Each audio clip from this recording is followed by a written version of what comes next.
All right. What's up, YouTube? Wraithyn here. It's time for the mid-season 7.7 update patch notes. You watched them live today. There's a lot of crazy changes going on.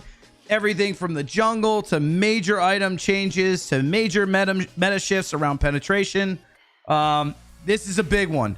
If you did not get a chance to watch the dev commentary, I absolutely recommend going back and watching Ajax and Ponpon talk through why they changed certain things and their design philosophy behind it. It's really educational if you're somebody who really gets into the balance and likes to see how they do things. But let's get started. Let's get right into it.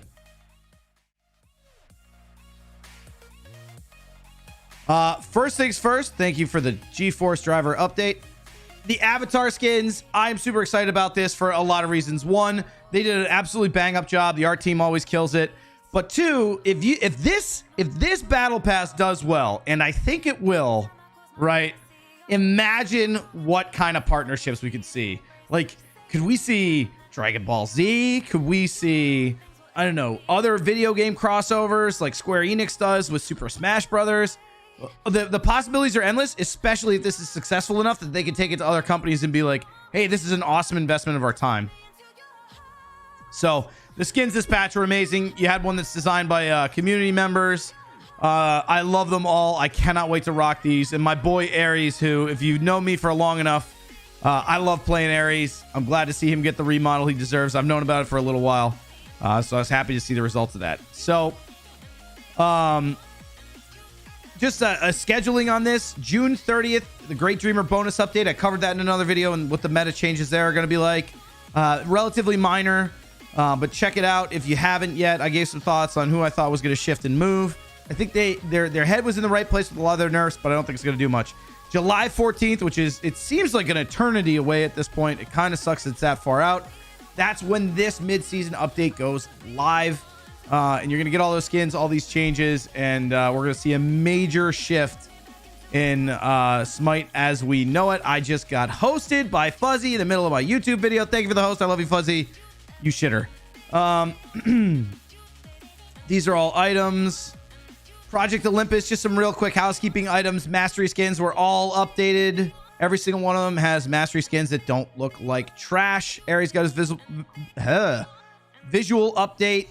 And the punishment reports was fixed. There was a bug there, and there's going to be less notifications. People who have gotten notified when one or two people have reported them. Danny boy, thank you for the raid too. Shit. And then they added a system to better detect malicious reporting of new players who committed no infraction. We actually, as Olympians, complained about this pretty heavily. That you get these like targeted reports where you get 5 stacks that report the same person because they crush them. That's obviously going to be something that they're going to be taking action against. I personally worry that people are going to be less likely to report, but if you really feel like somebody's done you wrong and you feel like you have a good reason for it and you're sincere, I don't think it's going to happen to you. A person from High Res reviews every single ban, so you have nothing to worry about. Vision Shard is going to get a double reminder. It appears when you enter the fountain, which includes being dead instead of waiting until you've walked out, which is fantastic. Bug fixes. This is all just UI stuff. Spectator fixes. Some bug fixes on some animations. And I think that's it. All right, so first up, I'm going to be doing a second video on how ranked works because it seems like a lot of people don't have a fucking clue what the mode means, what the numbers mean, and what they're in reference to. The best way, and I'll go over it later, the best way to think about it is your MMR is how good you are relative to everyone else. It's prime time, it is, baby. For all intents and purposes, your rank. What's up, right? everybody? Your rank is how you stack up compared to everybody else. Your TP is how many achievements that you have gotten over a certain period of time, right? So if I'm a runner and I can run really fast, like I run a marathon in like 2.5 hours, right? I'm one of the fastest runners in the world. But that does not mean that I have won any gold medals. It should. I should be a gold medalist. I should have 1 or 2. I should have a couple silvers, things like that. But just because you are good does not mean you have achieved anything for that time frame. That is the difference between MMR and TP, and that is why people get so wrapped around the axle. They're like, I got a gold player in my game. All right, well, the guy had 2,600 MMR, and he just started out after not playing for 2 splits. So leave him alone. So anyway, the ranked resets here. Variance is going to be softly reset for diamond and above. That's really to give higher level players something to grind for. God leaderboards, leaderboard frames are being reset. This is all kind of boring. Jousted duel, nobody really cares. They decrease the minion scaling and things like that. Let's go. The late game fire minions were a big complaint amongst duel players. You kind of just waited it out and pushed the Phoenix, and then you would pretty much auto win because you couldn't clear. But let's get into what people actually care about now. Sorry, Rexy. Is Conquest. Big ass changes to Conquest, including the announcement of a new map coming in season 8.1. I know some of the things they're thinking of for 8.1, and I could not be more excited. The season 8 is going to be amazing. The mid-season patch is fantastic, but you guys are going to see more over the coming months of things they have planned for season 8, and it's going to be so nuts. Just in a general change, like just from a design perspective, it sounds like they are trying to make the jungle more interesting, right? Really, junglers kind of just live in all the other lanes at this point. You don't really see them, you know, having a serious impact unless the rest of the map, unless they're squatting a lane and applying pressure, or they get off a nice gank. And really, relative to what their role calls for, they don't spend a lot of time in the actual jungle itself. I take 2 seconds, I clear a camp, and I'm back in the mid lane, splitting farm with my mid laner. The jungle shrine being not annoying to kill is awesome. Increasing the gold per stack from 5 to 10 is insane. I think you can get up to like what, 50 or 60 or 70 gold when it's fully stacked. That is going to have a huge impact on the rest of the map. That's going to be something that junglers are going to go back for and make sure they hit on cooldown. That shrine efficiency metric that you see in the SPL is going to be more and more important. Lane minions, thank God, finally. I'm excited. You should be excited. The lane minions have graduated high school. They're no longer dumb. The minion AI has been terrible. They've been doing a lot of fixes to a lot of other different AI, new Clay minions, Artemis Boar. They've applied the same kind of knowledge to the minion AI so that they don't do things like power stack waves into towers, do really weird pathing, or stack up on the dual lane side. So this is certainly something that people should be excited for.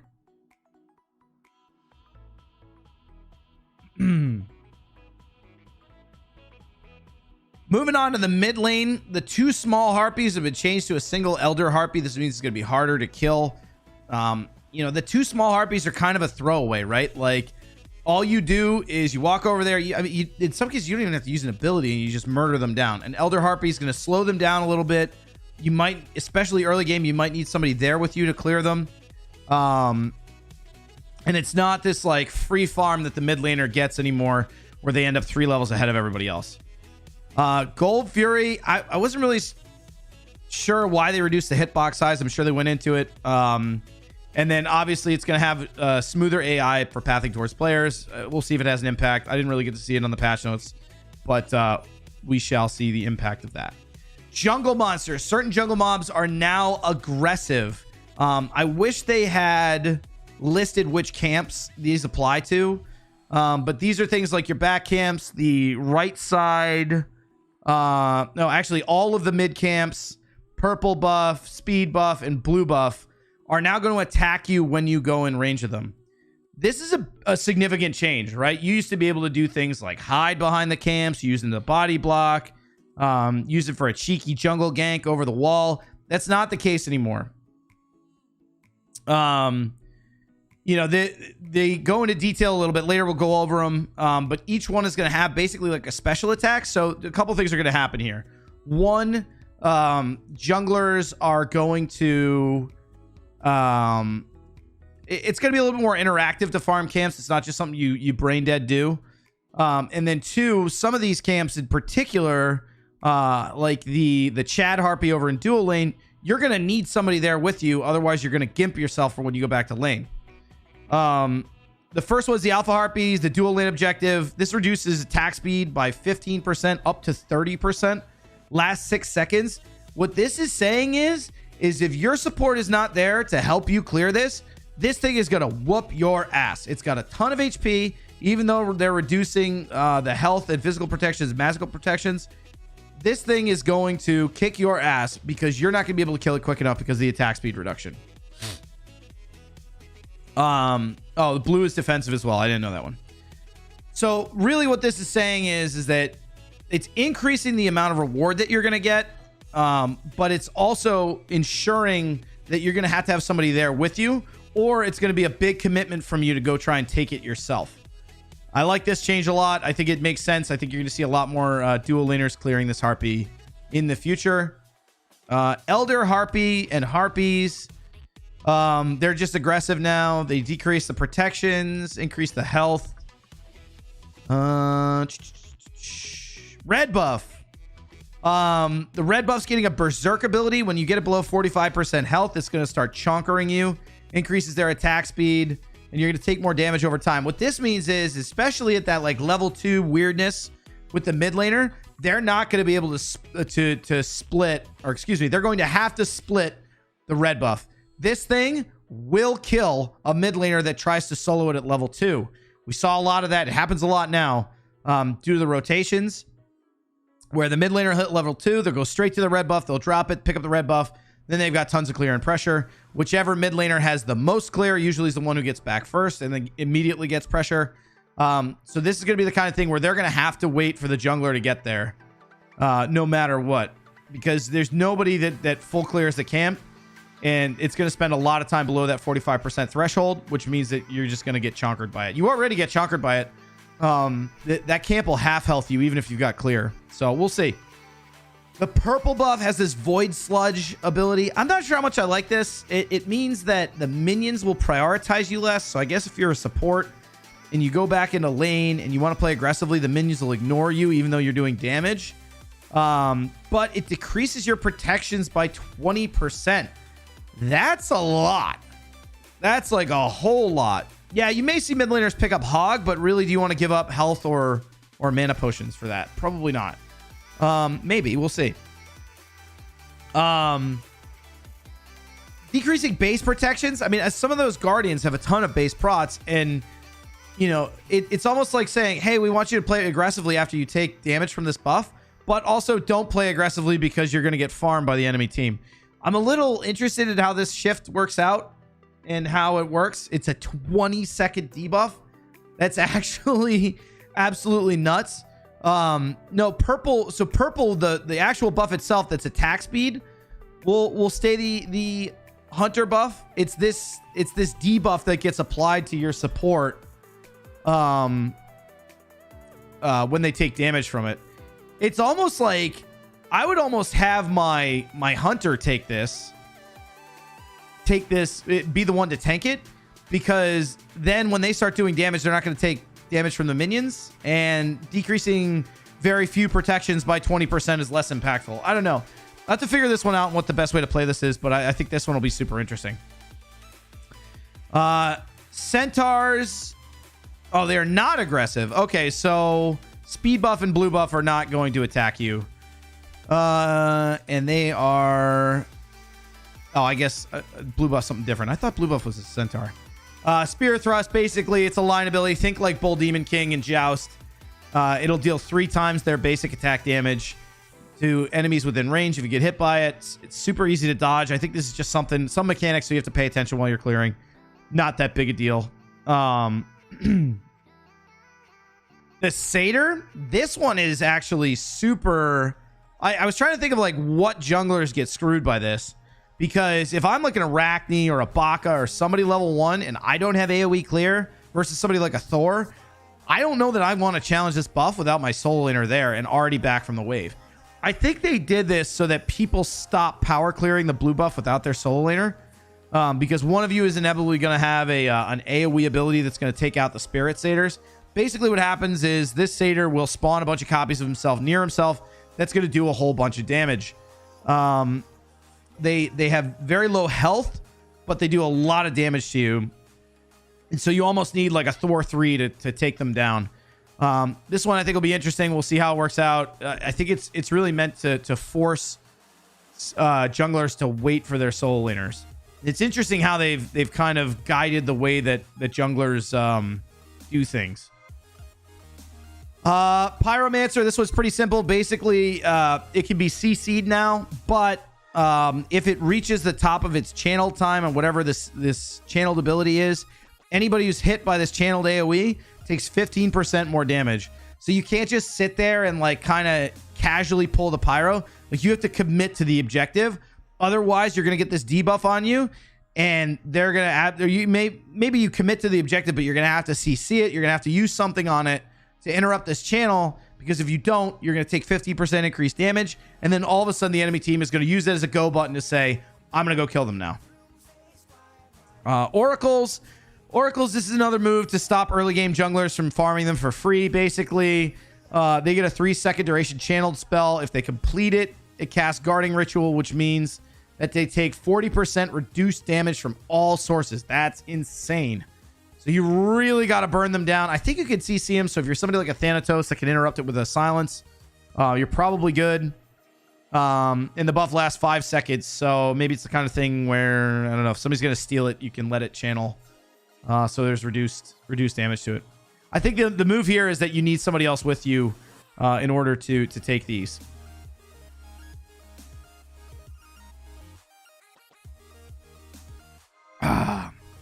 All right. Sorry, I had to drink my G Fuel. Use code Wraithyn. Fire Giant. This one's actually the most uninteresting one out of all the conquest changes. He throws a pool underneath you if you walk by him. Kind of dumb. If anything, it's just going to allow people who can see through the jungle into the Fire Giant pit to see if you're heading towards them. Like you can see the animation go off. Nobody's ever going to get hit by this at all.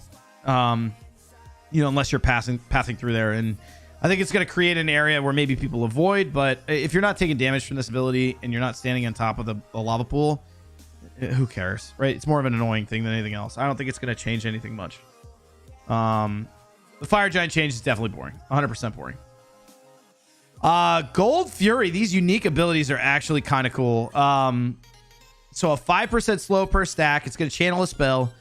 5% slow per stack and a plus 20 gold bounty when your allies are killed. And I don't know if this applies in an AoE. I didn't get to see it. But like, it stacks up to 6 times. So potentially if enough people get hit by this, that's like 120 gold per person that you could potentially get as a gold bounty if you take a fight at the Gold Fury. So really it's like, I think it's incentivizing people to challenge people on gold, because there's an element of counterplay there. And if you are doing gold, you have to hard commit to it.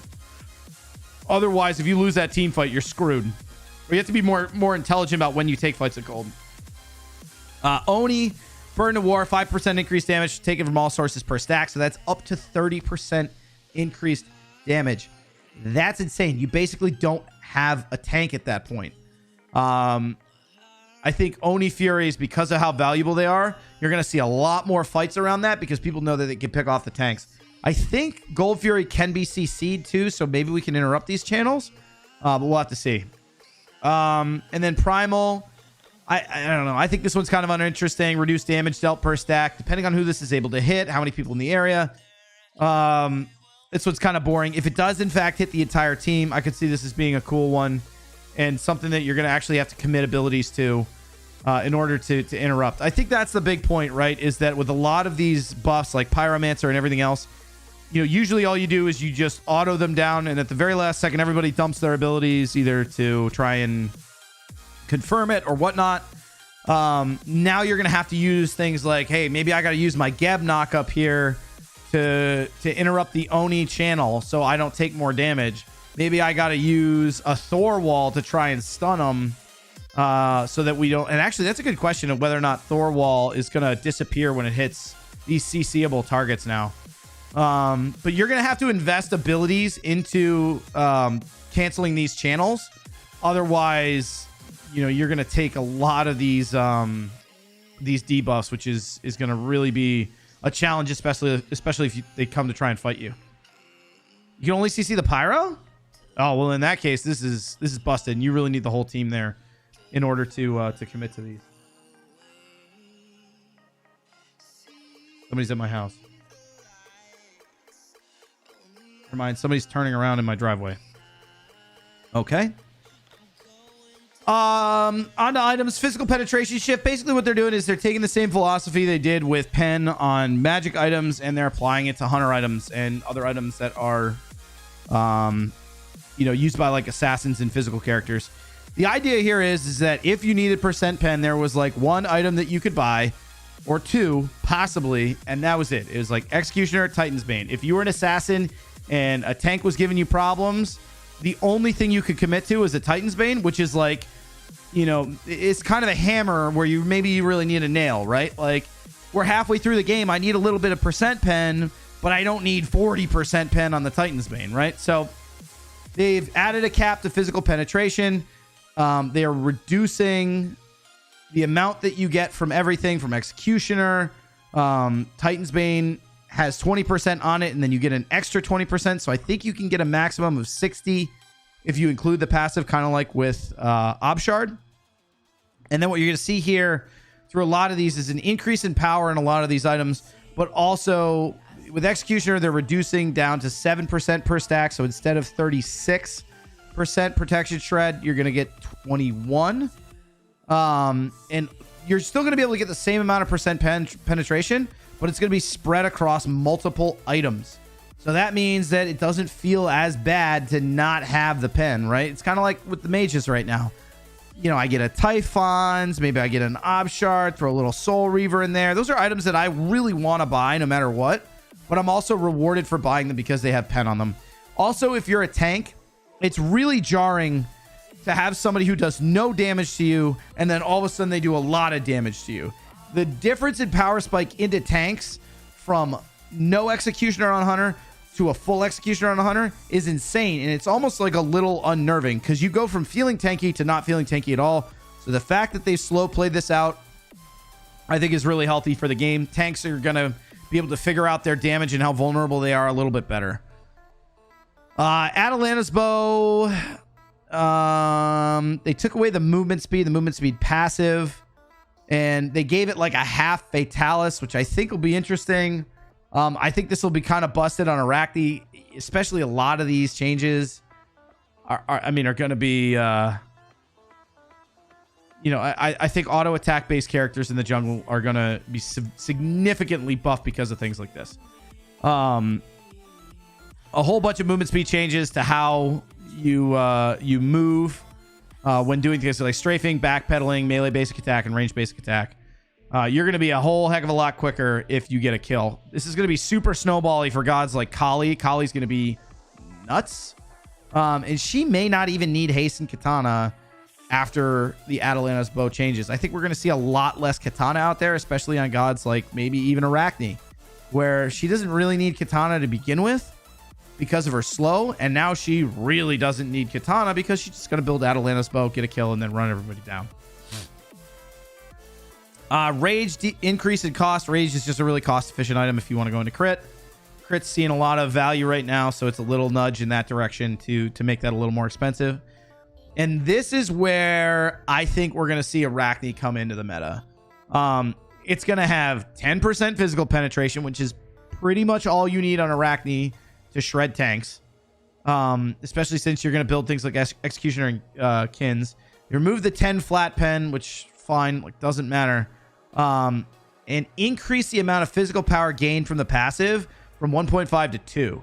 This is a big deal because I'm almost positive. I think the attack speed increase on her 2 is like 80%.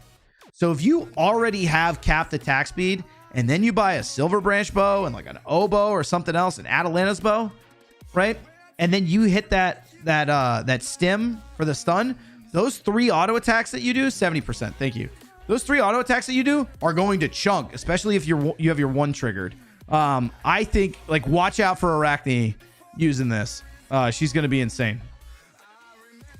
Reduced attack speed on the 8-pointed shuriken. Yeah, sure. I guess that's okay. These things are built pretty significantly by almost every single hunter, so it's nice to see that they're giving them a little nerf on the crit side. Shadow Steel Shuriken. Enemies hit by your critical strikes have 40% reduced healing and regeneration for 8 seconds. This is a good answer for all of the healing and lifesteal and everything else that's in the meta right now. It gives you crit chance, but it also says, hey, now you know what? Our hunters can buy anti-heal without feeling bad about it.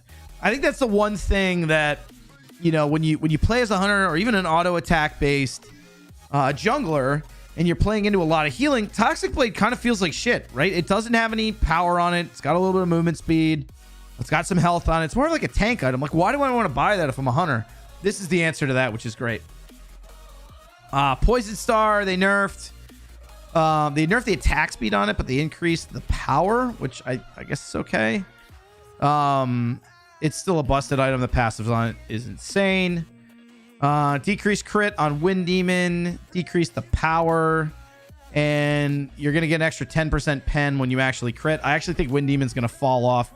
I think what you're going to see is you're going to see a lot of Shadow Steel and Poison Star, maybe combined with like a Rage. I think Wind Demon isn't going to get picked up anymore. All right. Soul Eater. An evolved Soul Eater.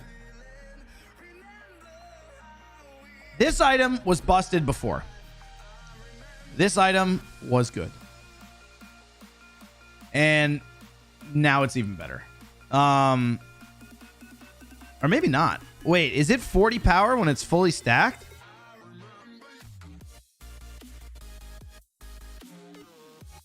Ah, man, I thought I misread that. I thought it was keeping the top end power, and it was just okay. So they're decreasing the power you have at the low end. They're decreasing the cost. I think you're going to see this on a lot of ability based characters, especially since the physical ability lifesteal is going up to 20%. Hello, you combine this with Pele passive, and she's going to be insane. They removed the mana for some reason. They added 10% physical penetration. I think overall it's a good change. You know, I'm a little surprised they reduced the power that much. It was always a really good power item to buy. Adding the pen's going to be nice, especially if you buy this early. And it's not going to feel like shit to buy this early because you're going to get at least 5% ability lifesteal out of it. So I think this will be a good change. I think you're going to see a lot of Soul Eaters picked up, especially on gods that kind of spam abilities.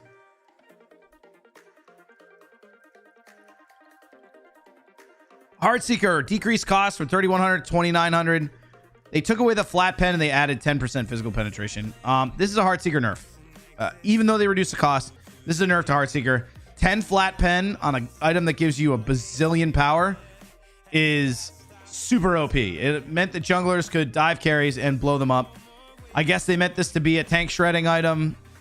Whatever, man. I mean, it's going to feel less shit to need things like Titan's Bane, but you take a lot of the identity away from the item, which is I want to get in the backline and blow people up. All right. Fail Not added 10% physical pen. I think Fail Not's going to come back in the meta hard. It's got cooldown. It's got a ton of crit chance. Gives your team crit. And it's got 10% physical penetration. We're going to see this built on a lot of hunters, I believe. I think this is going to actually take over for Rage. But we'll see. Also, the interesting thing about the 10% physical penetration is that's something that tanks are going to get now. Right? So, like, if you have, like, a Mulan who builds a Heartseeker, she's going to get 10% pen. I don't know what the impact of that's going to be, but it's certainly going to be less impactful in the carries than the 10 flat pen. But the 10% physical penetration will be interesting to see where that goes.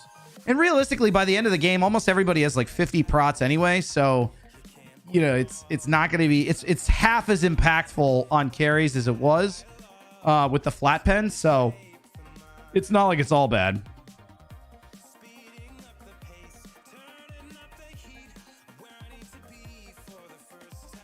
All right. Masamune removed from the game.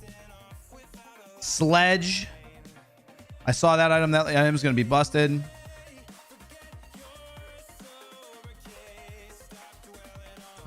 Yeah, you lose 3 to 5 pen, but you could buy it sooner because it's slightly cheaper. It's still a 2,900 gold item. That's insane. All right.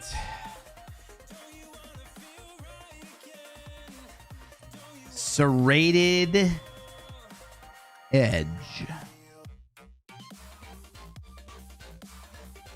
This item is going to be fucking busted. Absolutely fucking stupid. The reason is, and this is another reason that Arachne is going to be insane, is because, so I've got Atalanta's bow. I've got, what was the other thing? I've got Silver Branch. Okay. I've got my Golden Blade, which is also cheap. And now I got Serrated Edge. It's giving me lifesteal, which Arachne loves because she can't get it anywhere else. It gives me movement speed, which Arachne loves because she likes going triple katana and not a boot start.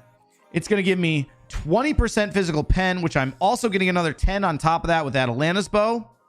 And I think Silver Branch, yeah, Silver Branch is going to be 10% physical pen too. So between those 4 items, you have 40% pen, a whole shitload of mobility, a bunch of attack speed, lifesteal, and then on top of that, because all 3 of your abilities are instant pop, when you pop your abilities, you 3, 2, 1, you're going to be doing an insane amount of damage onto the people that you're trying to kill. Arachne, with those 4 items, is going to be absolutely fucking insane. You can't kill her. She's going to out lifesteal you with her 1 and this ability, or the passive on this item. So you can't kill her. And she has 40% pen by like 15 minutes. Atalanta's is 20% pen, even better. You're overcapping on pen, and you're getting these crazy stats off. This item is going to be absolutely busted on auto attack based junglers, but especially powerful on gods like Baka and Arachne. Baka is going to be a little interesting because you're going to have to use your leap to engage or leap to chase or things like that. It'll be good on Kali too, but the problem with those gods is you need to use your escape to be able to trigger the passive. So this is almost exclusively amazing on Arachne, in my opinion. Yeah. Arachne is going to be, and I shit you not, just hear me out. Arachne is going to be the most busted jungler in the entire game come mid-season. And I mean busted, broken, ridiculous. Like, she'll see nerfs within the first 2 weeks. I guarantee you. These items are insane. She has all the things that make the other junglers bad because they're not getting as much sustain or they're not going to be able to clear as quickly. She's going to have all that. She's going to clear fast with Golden Blade. She could heal off her 1. She's going to get shitloads of pen out of the gate. She's going to be absolutely nuts. She's going to have lifesteal. The god's going to be nuts. It's going to be crazy. All right, moving on. Warrior items, Glad Shield, nerfing the hell out of it. Any enemy god is under 50% health takes bonus damage from your abilities. I think Arthur, once you get a little bit of HP 5 online, this is actually going to be like still a core item on Arthur. And more people should pick it up. So I'm imagining a world where the Arthurs are going to have to do things like go boots into like a Stone of Gaia or something with HP 5 on it. And then they're going to move into Glad Shield so they can pressure the lane. Because if they can get somebody below half with their ult or anything else, they're going to bust this out and just start chonkering with their abilities over and over and over again. 2,500 gold is not that cheap. I mean, I think this is an insane passive to begin with. But it's not like it's a crazy amount of damage. And you're going to have some HP 5 online before you get this. Otherwise, you're just going to get destroyed. You can, I'm imagining a world where you can spec into this a little bit early in your build and try and go for the pressure play, especially if you're somebody like Bologna who has sustain in her kit, and then you can just spam your abilities.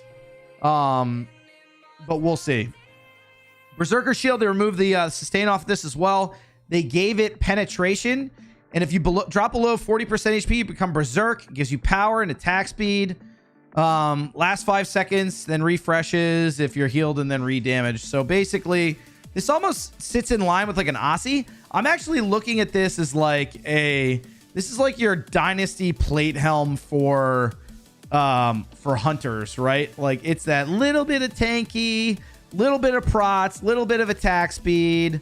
I want to buy this because I don't want to die, and it's going to give me a little bit of counterplay if I get low, right? Especially if you already have some lifesteal combined with this. So I go like Devo's Ninja Tabby Berserker Shield. I could see you turning and killing junglers. You're not just completely vulnerable to them when they come out of the jungle. Well, again, we'll see. I don't know. I'm kind of, I think we're going to see this in the hunter lane. But that's just me. All right. The Sledge. The new item in the hammer tree. This is basically Masamune, but a healthy, tanky item. It's not going to have the movement speed on it. It's going to give you CCR, mana, health, and power. And then again, the same thing as Masamune. You get, or Masamune, however you want to pronounce it, 30 prots if you're near enemies. That's a lot.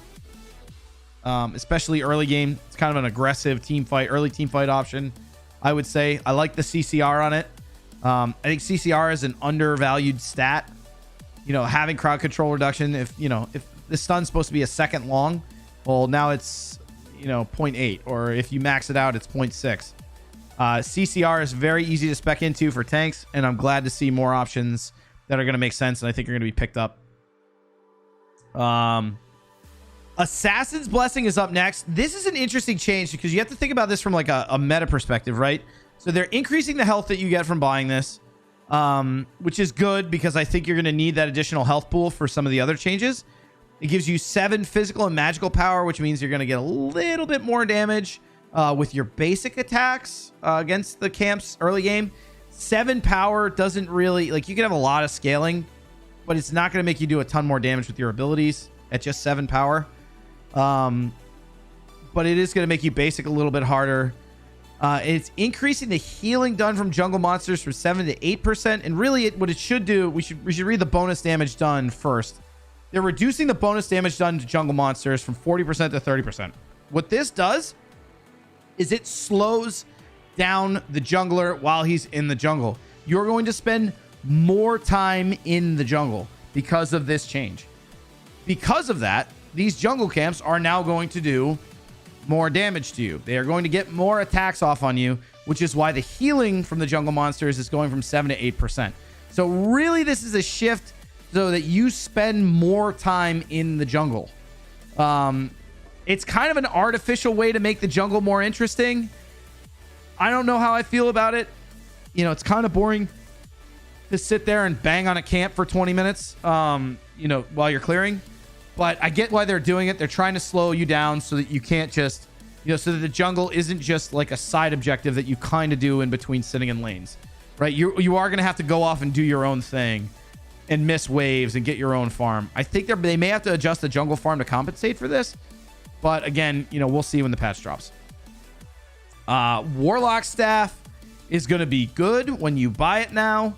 It's going to cap out at 145 power. I think we're going to see a lot more Warlock Staffs picked up, especially in the mid lane, where mid laners aren't going to be 2 to 3 levels ahead. They're going to be more in line with everybody else's farm. I think we're going to be transitioning back into a Warlock Staff meta. It doesn't take as much to stack. It's got pen on it. It's got a ton of health. You can synergize it with something like a Book of Thoth and get a buttload of power out of it later in your build. I think we're going to see a lot more Warlock Staff, especially since they're buffing the hell out of Baba Yaga later. Oh, man. Whew, I need a break. It's like we need an intermission screen. Book of Thoth, they're reducing the cost of it. I think there's just way too many other cost-efficient ways to get into your power. The Mage's Blessing into Boots, into Desolation is just more effective than trying to stack a Book of Thoth. You're going to see a lot more book rushes. It depends on where they're making this cost adjustment. If they're changing the tier 2 to do this, or if it's just that tier 3 that's going to have 150 gold reduction. So it'll be like 1150 to go from tier 2 to tier 3. We'll see where they kind of make that cost change. And we may see Book of Thoth come back into the meta pretty heavily here. No, No, turn around and run. Thanks, Run while Nullify. you Thank you for the still follow. can. All right, Tyrannical Plate Helm. I love this change. I think this item is going to be so good. It gives you a lot more magical power. It's got prots on it, and it's going to increase minion health from 10% to 20%. Basically, if I'm playing into somebody else who doesn't have really good clear or anything like that, I, as a Guardian, can now out-pressure somebody who's got better clear than I do. I love this change. I think this item's going to be, maybe even be core on some of the Guardian soul laners who need to play back. They may not have the sustain. They're going to play back from the wave and just buff the wave and let the wave do the clearing for them. I think this is a really interesting change. Now, on to my favorite item, I think, in the entire game. I've been preaching about Mail Renewal for a while. If people don't buy anti-heal, this is like the best tank item in the entire game. If you are not playing Conquest, this is one of the most winning items in the game. Think about Arena. How often are you getting kills? How often are you getting assists just by being there? You get a 15% heal every 20 seconds when you're in Arena. This makes you invincible if they don't have anti-heal, which a lot of people don't build.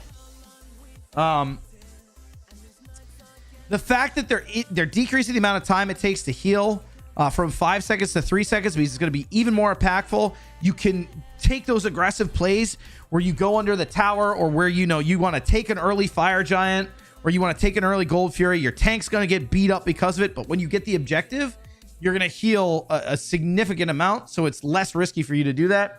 I think we're going to see a lot more aggressive plays from supports with Mail Renewal. It's a great item. Does somebody want to let Nullify know what I'm doing? Stone of Gaia, I think this is essential. I think this is going to become another core soul lane item because you're taking away all those sustain options and Glad Shield and Ninja Tabby and everything else. Basically, what's happening is you have to find that sustain somewhere else. You can itemize into it with like a Gaia. Yes, it's not going to be impactful late game because of all the anti-healing, but you're going to have to transition from ability and auto attack based sustain into HP 5, which is a little more manageable and easy to predict. And it less feels bad, right? Like, you ever dive like a Mulan and she full heals off of her too? That sucks. Doesn't feel good. This is going to be a much more manageable and predictable thing. No worries, Nullify. I just didn't want you to think I was ignoring you. I like the Stone of Gaia buff. I think it's going to see a lot of play. Nemean, moving on. Block stack, I think this is garbage. I don't think we're going to see this item at all. I think it's shit. 15 seconds for one block stack, 100% mitigation on one auto, and it could come from anywhere. Garbage. Absolute garbage. I don't like Nemean changes at all. I like that the reflect isn't there. I've never been a fan of being punished for hitting your shit. I think that feels really bad. Ring of Kakate is what we affectionately call it. New passive. You get a Hex that curses enemies and empowers you. They get decreased power. You get increased power. It's basically the magical Ichval. I could see this being interesting on, like Freya or Sol or Kronos. But do I think it's going to outshine any of the other rings or any other current build pass with a lot of lifesteal? I don't. We'll see. I think maybe they could tune it where it's like 7%. Maybe you'll see it picked up more, but I don't think that this item is going to be very good.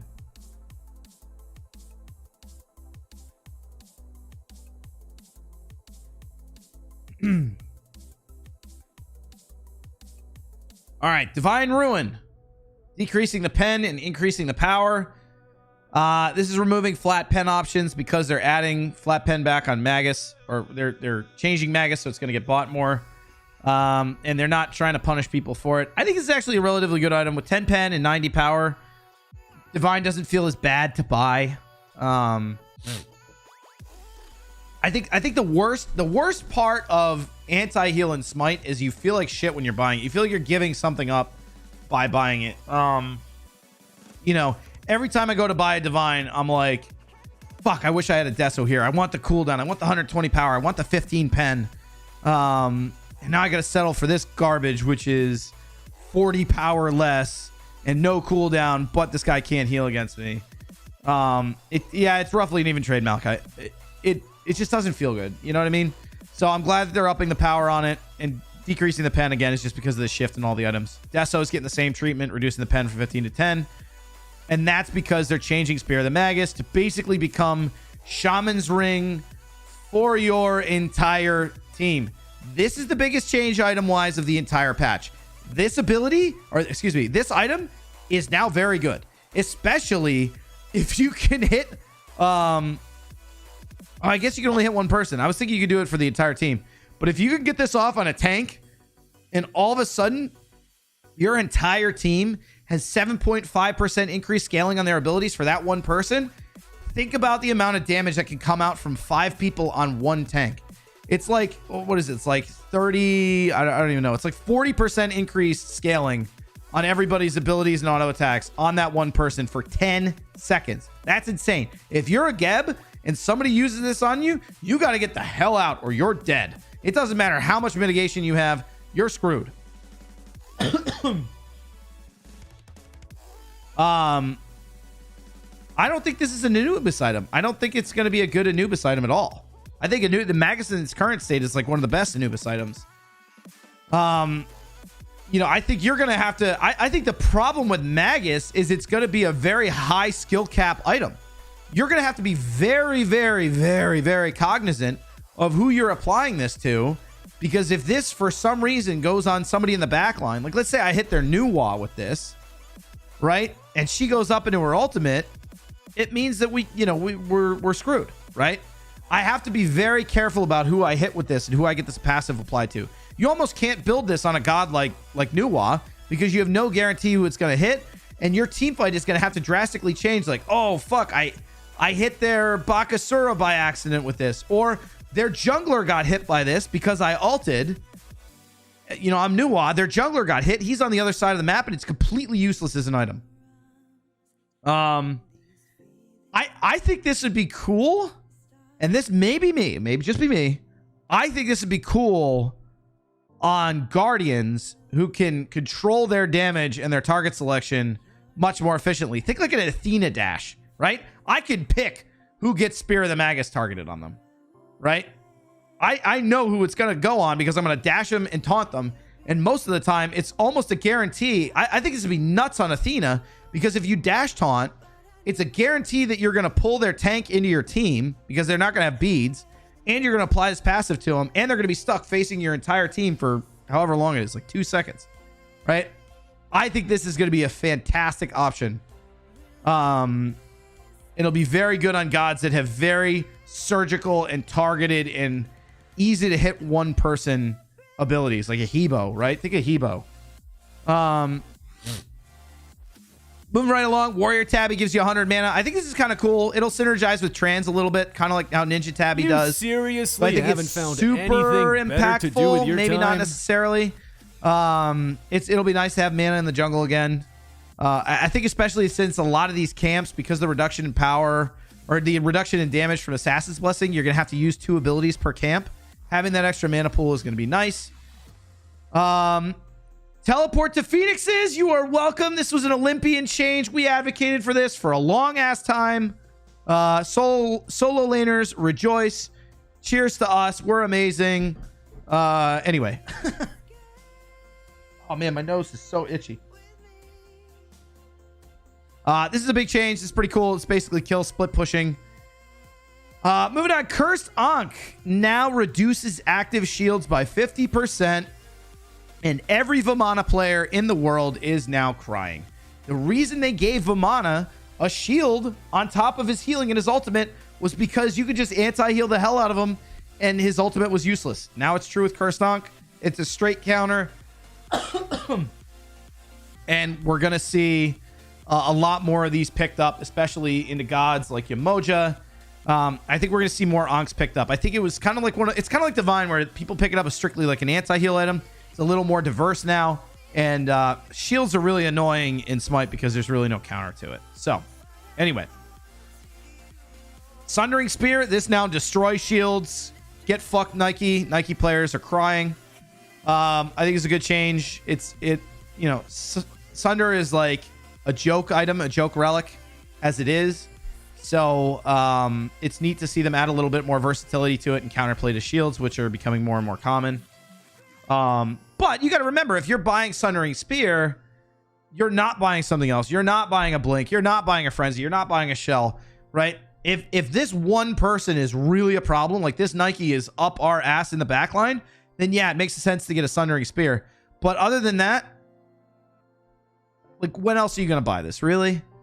You're telling me your Kepri's going to buy a Sunder over a Shell or a Heavenly? Something that helps your entire team? I don't see this happening. I believe it or not, I actually think where you're going to see this is potentially on very safe, high self-peel and high CC, like hunters, right? Imagine you're a Hachiman or a Hou-Yi and you get dove by a Nike or somebody with a shield or somebody who's Geb shielded, and you need to take off that shield. This is an option over like an Aegis where I could say, fuck it, screw your shield, and now I'm going to chew through you. I don't think it's a Khepri Revive counter because when you get that little shield, you're untargetable. So you couldn't hit somebody with the Sundering Spear. All right. Moving right along. I could actually see people picking this up to get rid of Shell as well. And I wonder if the Shell block stacks go with it when you hit him with Sundering Spear. Like if I'm a Mulan and I have Blink and Sunder, right? I could blink in, they shell their team, I rip the shields off with the Sunder, and the block stacks aren't there anymore. Okay. I think this is the last section. It's a long one. I know it's a long video, guys. I probably should have split this up into 2 or 3 or whatever. But we'll keep it as one. We want that watch time. Nobody's going to watch this on YouTube. Let's be honest. If you made it this far, I love you. DM me on Twitch. Or Twitter. I got something for you. Except everybody in chat. Cheaters. All right. Rat changes. They're actually giving his Acorn some viability. I kind of like this because it gives you some variability in the way that he plays. The first Acorn basically gives you 7% of his maximum health and mana every time he damages a god with an ability. So if you're playing hyper aggressively, this is going to be insane. It gives you a higher health pool. So we're going to see solo Rat. The second one, when Ratatasker damages a god with abilities, he heals for 3%, but he's also going to be able to use his 2 twice. And he's also going to gain the protections that he shreds from enemy gods. So I actually see a world where you start with the Evergreen Acorn in lane, and then into the late game, kind of with Achilles, right? Where you change his stances late game when you're playing in the solo lane. You transition from the Evergreen Acorn, which is really just a sustain item, to the Thick Bark Acorn, where you could dive into the middle of a team fight, use your Flurry twice, shred the prots. You get those prots. It's like a Nemalt, right? And this is going to be much more valuable when other enemy teammates or enemy team have their protections online, right? It'll be more valuable in the late game team fight. I could actually see a world where you transition into the other Acorn. Bristlebush Acorn, this is kind of the attack build side of things. And it's almost like they're trying to give Ratatasker diversity like Serket, right? Serket can go 2 ways. She can go ability-based, or she can go like the cool crit route, which everybody loves to do. They're doing that with Rat's Acorns. The first one is going to give Dart 40% increased damage, so you really have to commit with that ability. And it can crit. I'll let that sink in. It can crit. And right out of the gate, after 2,000 gold, you're able to have 20% crit chance. That is absolutely nutty. When it damages an enemy, Ratatasker gains 10% physical lifesteal and 10% basic attack damage for 6 seconds. Where I see this working is like Rat goes crit boots into what's the item? Malice into Deathbringer into Hydras. So blink, dash, stun, auto with like 75% crit chance. Or blink, stun, dash, auto. Think about that. And your Hydra's damage is going to be increased by 50% because it's going to get 10% basic attack damage on top of the Hydra's proc. Right? And on top of that, now your dash is going to be off cooldown quicker because of the Malice passive. Rat's going to be very good. Rat's going to be busted. The second option is going to be the ability-based one. At Acorn Blast shoots 5 acorns. Enemies hit by the Acorn Blast take 5% increased damage from Ratatasker's ability. This is the ability-based god route, right? And basically what's going to happen here is you are going to blink in. You're going to Acorn Blast. It's going to do a ton of damage. Then you're going to 2, and then you're going to 1. It's the typical rat rotation. You take... I don't know if the Acorn Blast stacks instantly, right, per acorn, or how it works. But I think if you blink in, you hit him with all 5 acorns, it's going to do a ton of damage. You're going to take 50% increased damage. He's going to hit you with a flurry, and then he's going to dash. He's going to kill you. Yeah, Rat's going to be a humongous flex pick. They're increasing the power scaling on it. Thank you for continuing the sub, Tiny Panda. Sorry, I'm doing a YouTube video. My bad. I don't think you need to go full AA crit rat. I think you're going to go Mercury style rat. So it changes overall. Rat will do similar damage when hitting all 3 acorns. The difference is after you follow up with it with the Thistlecorn acorn, he's going to just do a ton of damage with flurry and dash. Or dart. Enemies need to be hit by 3 acorns to be stunned rather than all. Oh, wow. So that means that Thistlethorn is going to be able to stun at range better. Like most people have to shotgun this ability, but because there's 5 acorns in the same cone instead of 3, remember old rat, you could kind of stun from a further distance? That's back now. Ao Kuang, they're reverting his nerfs. Ao Kuang is instantly coming back into the rank meta after the mid-season patch. Expect to see a lot of him, a lot of bans of him. He's going to be back to snowballing. All the items that he used to itemize into are extremely good. I could see that Ring of Hecate coming out for Kuang. Just because he's going to be diving things like ADCs and you want to reduce the power on them and increase the power on him. Pop your 2, auto the shit out of him. That Kuang meta is coming back. Apollo is getting some love too. This is kind of the part of the patch notes I missed, so I didn't understand their rationale for a lot of this. Apollo kind of blows right now. It seems like they're trying to nudge him a little bit without totally breaking the god and moving him right in the top of the meta. It's a small protection increase, a small mesmerize duration so he can get out of stuff, and even set up his team with a 2.3 second mes. That's kind of insane. 1.5 early game is long enough that you can get away from pretty much anything. And then scaling on Across the Sky, this is going to become a really important team fight ability. I think with between the knock-up and the extra damage to 160% of his physical power, this is something you could almost initiate off of with Apollo and do perfectly fine. All right, Artio. Artio, they're boosting the aggressiveness of her. They're not doing anything to her tankiness or her viability as a Guardian. She's basically just going to do more damage, which is good. Artio, I think, has struggled with 2 things. One, really having a solid identity outside of her cripple. I think now that she's got more damage, she's going to fall into that aggressive Guardian category with like Fafnir and Cerberus. The only problem I see here is that her MP5 is really lacking for a stance switcher. So I don't think you're going to... I don't think they're going to see the benefit that they would hope from this. Just because her biggest problem is always running out of mana. It's not necessarily the damage. I mean, she still does decent damage. But every time I've ever played Artio, I've wanted MP5 in like the worst way possible. Baba Yaga is going to be busted. Straight up, this god's going to be stupid. She's already stupid. They're buffing bull stacking items.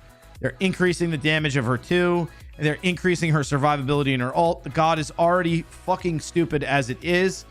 And honestly, this is going to tip her over the edge. You know, I think this is a move to get the newer gods and the gods they've been the most hyped up about more playtime and easier play from the noobs. But this god already shells out an unbelievable amount of damage. And it's just going to get worse. Expect to see a lot of Babas in your game. Yeah, Artio ult gives MP5. That's correct. It's just not enough. Not enough quickly. You get Talaria boots and it's like kind of there.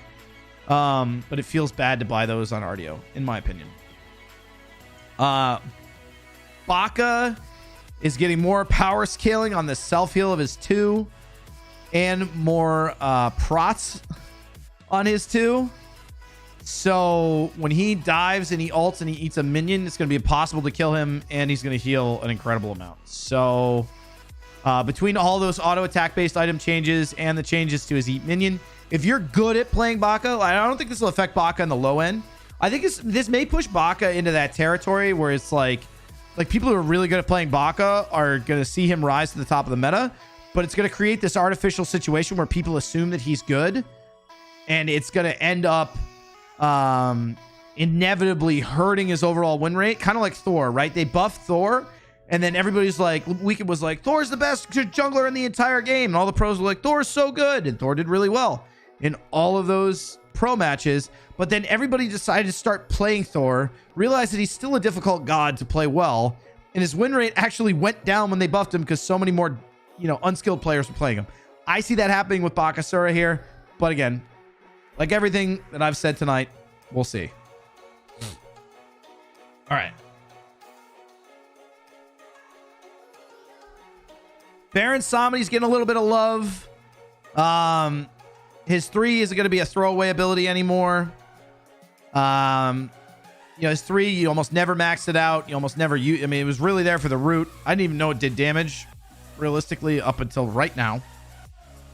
But the increased damage on Vivid Gaze is going to be an interesting one. I think most people still max the 2 on Baron when they're in lane, just because the survivability and the range on it is really good.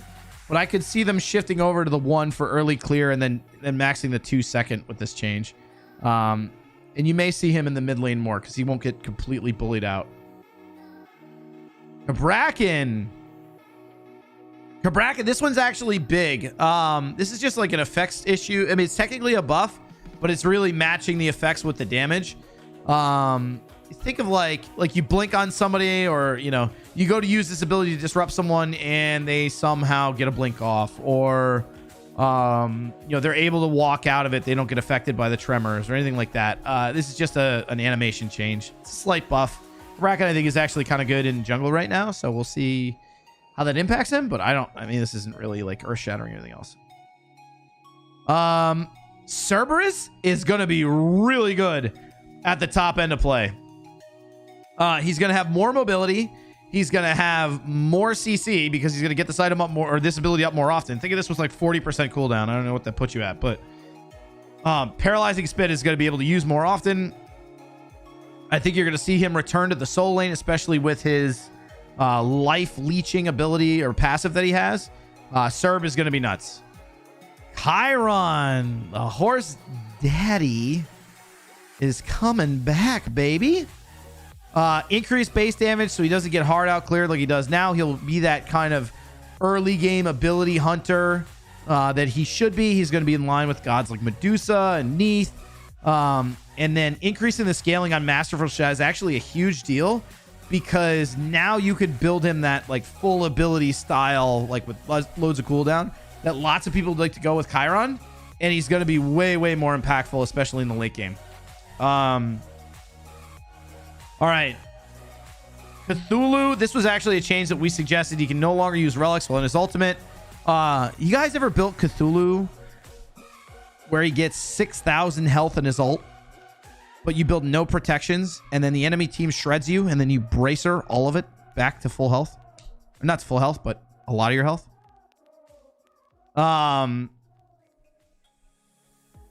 Because it's gross. And having thorns on him is gross. Well, yeah, I'm not saying you can't play him like that. I'm saying you it doesn't feel as bad to play him like that, right? This is a good change. I think Cthulhu's still going to be stupid strong. I almost forget I have relics on him in his ultimate. Cupid, my boy Cupid is coming back. I've been playing Cupid for a while now. I think Cupid's strong. Cupid will be top of the meta with this. Maybe not based on some of the hunter changes, but Cupid with a whole bunch of cooldown. Now he's going to clear like way better. And, he's going to be able to use his heart bomb more effectively. You can do things like heart bomb a low health minion. Just you got a big AoE stun. Minions are actually going to get cleared when you use this heart bomb, so he's not going to get shoved under a tower. This god's going to be good. Yeah, Malice Fail Not Falco, I think is going to be kind of broken.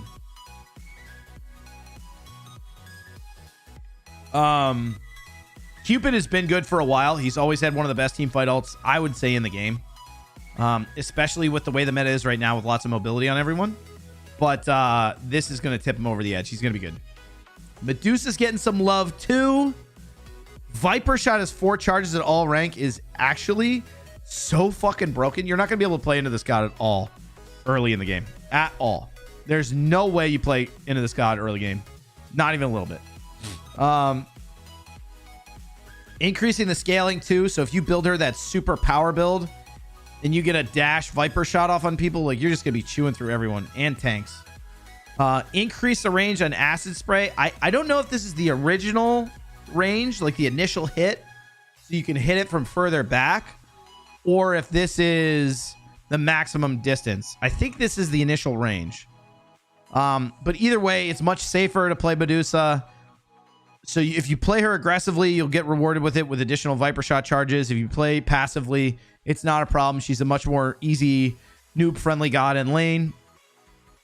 And then increasing the root duration again. If you play aggressive as fuck with her now, Lacerate is gonna just dumpster. You cannot play an immobile god into Medusa with these 3 changes at all.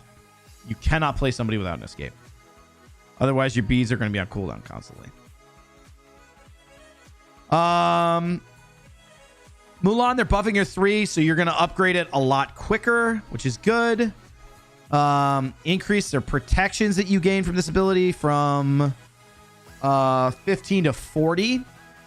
I'm trying to figure out if you can get those protections, if you have to hit something or hit a wall to get those prots, or if you just get it from using it.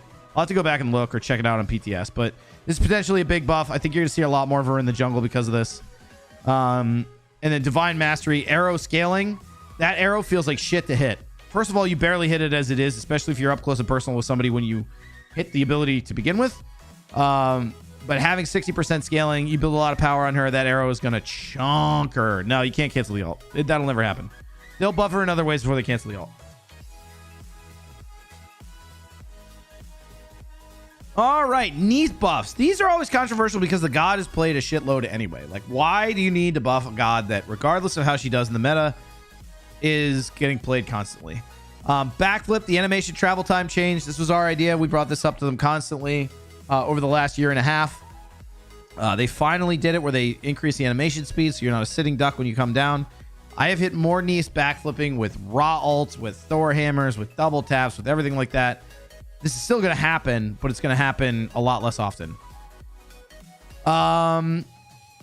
Yeah, the FX changes, so enemies see Neith's base weave models, even if Neith has a skin equipped. This is like the Artemis change with the traps, where some were easier to see than others. It's the case with a lot of Neith visual effects, or with a lot of Neith weave effects.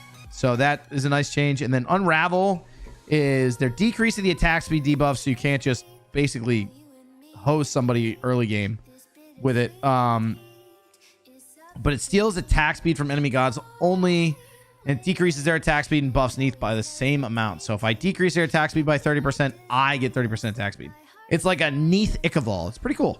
And the buff duration is going to be, a very short to very long, which means that it's going to be more impactful late game, or even in the mid game, because you max your 1 first, then your 2. Yeah, and hitting multiple gods will debuff them all, but it'll stack once on Neith. So you can't get like 1200% attack speed increase with 1 weave. Yeah, so the Titan's passive gets counted on top of the cap. So you can get 40% pen, and then Titans will give you another 20% for the first ability on top of that. All right, Nemesis, Slice and Dice. This god still sucks. She's going to suck after this. It's not her 2 damage that matters. The base damage is nice. It's not going to make a difference. Half the people that are building Nemesis right now aren't doing it ability based. They do it auto attack based.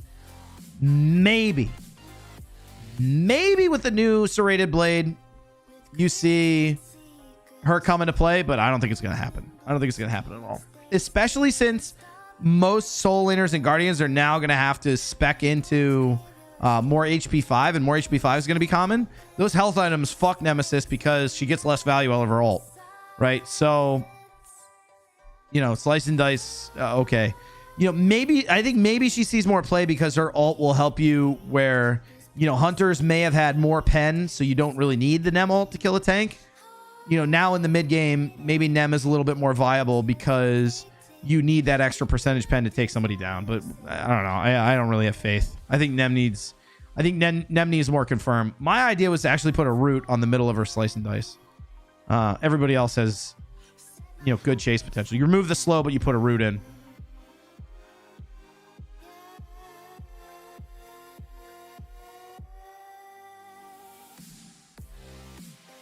All her nerfs, I'll take all of them. I don't know which ability this is. I think this is his 2. Yeah, so basically if you hit somebody with the first tick of his 2, you're going to do more damage, but subsequent hits are going to do less damage. It's kind of a shift for Olerin. And it's kind of a buff, it's kind of a nerf. If you were really good at confirming his 2, this is a nerf. If you were really bad at confirming his 2, which most players are because we're all shit, this is a buff. Set buffs. This god stinks. They're going to... Wait, Relentless is his passive, right?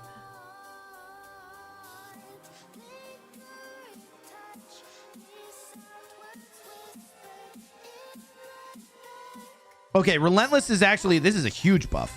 Because now you can go from camp to camp and keep Relentless up, which means the attack speed is going to be even more impactful. You can keep his passive up the entire time you're clearing the jungle. So if you're in the jungle, you're like in power farm mode. This is a huge change. I remember playing Bologna jungle and thinking the exact same thing. Or even Nem, right? With her passive, right? Is you get it stacked up, and then by the time you get to the next camp, you know, it's gone, right? You lose the benefit of it. It's like, what's the fucking point? It's only good for team fights. I think this is actually going to be broken in late game teamfights now. Skewer is going to do more damage, more clear, and scaling. God damn. The only Skewer's thing gonna be bigger busted. than this guy's bank Mushy, I account love you. is his Thank you for the resub. Booga. I'm doing a YouTube video. I'll get to you in a second. You're super cute.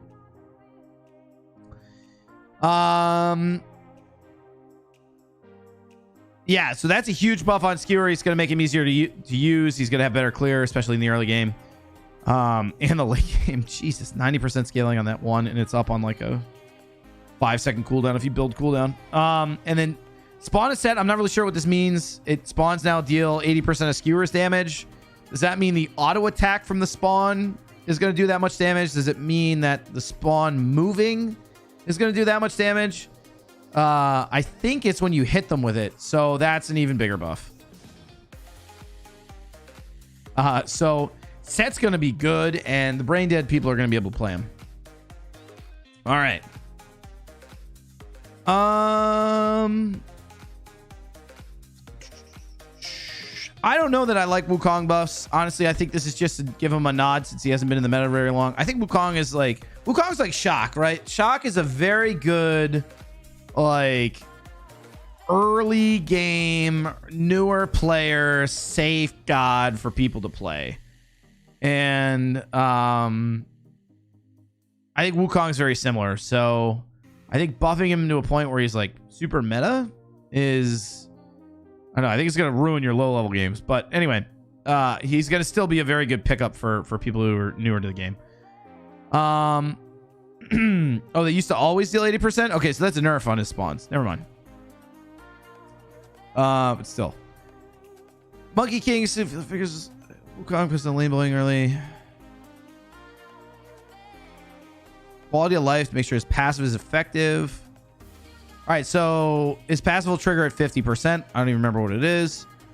And duration of his passive above, as he heals above 50% HP. Oh, okay. So if you get the passive buff, you go back above 50% HP. It lasts for 12 seconds. That's actually pretty cool. 72 transformations, making the stun consistent at all ranks is good. It's a lot more predictable. It's easier for people to understand.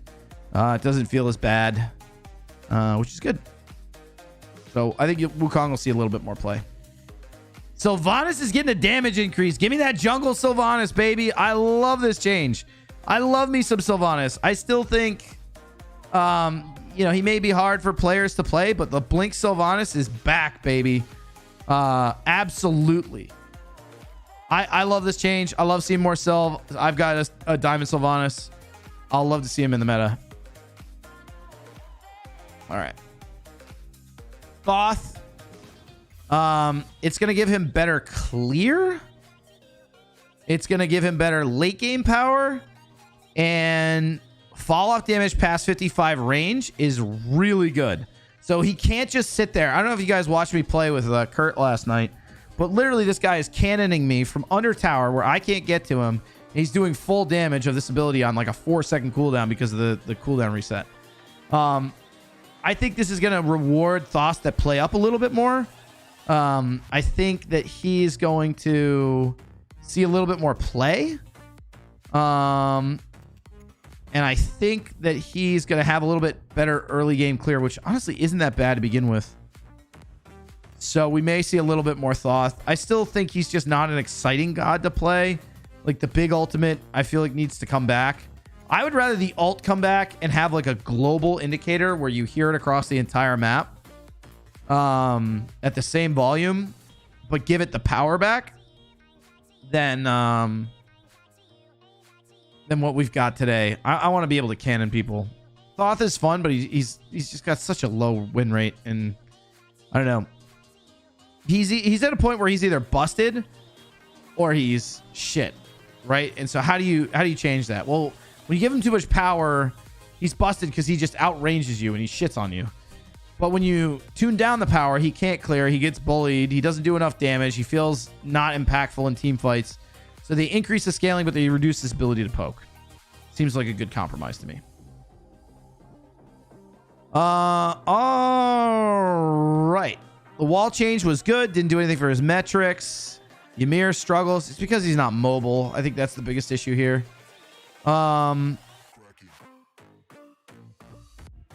Play more Ymir. What? This is insane. His passive is increased to 6 seconds?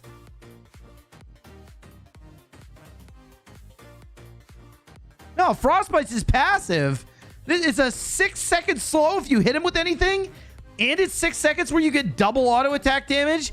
And they do decrease or decrease damage of 15% for 6 seconds. That's fucking insane. You're literally incentivized to use your freeze every single wave on the enemy ADC because they just can't do anything. Holy shit. Yeah, I think this is a Ymir jungle move. This is a Ymir jungle move because he's going to get the Frostbite passive on the buff for the entire time that you're attacking it. So you get double auto attack damage plus the Assassin's Blessing passive. Plus on top of it, late game, you can blink alt and get 8 billion damage charged up, and it's still going to go off when the enemy team kills you. You're just a nuke. I think we see Ymir jungle. I think we see it. But yeah, that's a massive change. I think they're shifting him more into the jungle, right? Like, it's not as punishing to wall people off. His ult is now cancelable, so the damage is more easy to... the ult will still go off when he's killed in it, so the damage is easier to confirm. Longer, slow, increased damage reduction when you're attacking people. This god's going to be fucking broken. Anyway. All right, YouTube. Thanks for watching. If you made it this far, I love you. Tweet me back. Tell me you love me, and I'll know. I'll know you made it here. This is a long journey. It's 1 hour and 10 minutes long. But those are my thoughts on the patch. That's how I think the meta is going to shift. Let me know in the comments what you guys think. Be sure to like, comment, subscribe, tell your friends, tell your mother, tell your father. And I'll see you guys on the next video. Later.